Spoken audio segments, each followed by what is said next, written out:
Rülpsen hat neue Kraft und vor allem Luft getankt und will heute probieren, ob den Deutschen bei seinen gewaltigen Luftauswürfen nicht das Frühstück vergeht. Eine Blitzkollegin begleitet ihn zur Tarnung in ein beliebtes Lokal zum Brunch. Das Buffet eignet sich hervorragend für unsere versteckte Kamera. Die ersten Opfer nähern sich. Hemmungslos rührt Paul los. Tapfer, fast reaktionslos ertragen die jungen Leute Pauls gigantisches Aufstoßen. Und der legt immer noch einen nach. Sogar wenn die beiden schon längst auf dem Rückzug sind.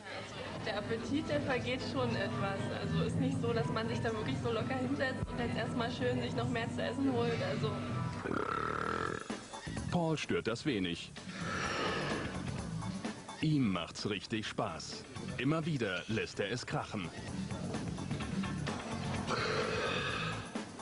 Manch einer findet's lustig.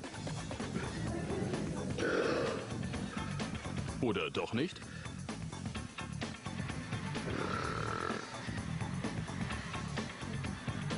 Diese junge Dame versteht gar nichts mehr.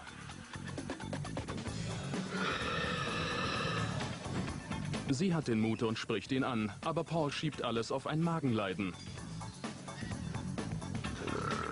Er kann nur noch lachen.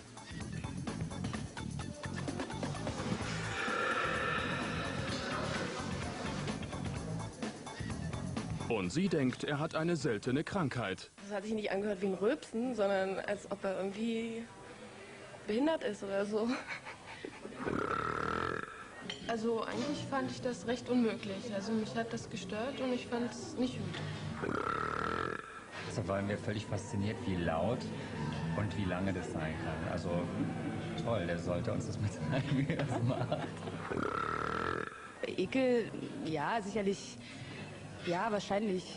Also wir sind dann noch irgendwann geflüchtet da von unserem Buffet.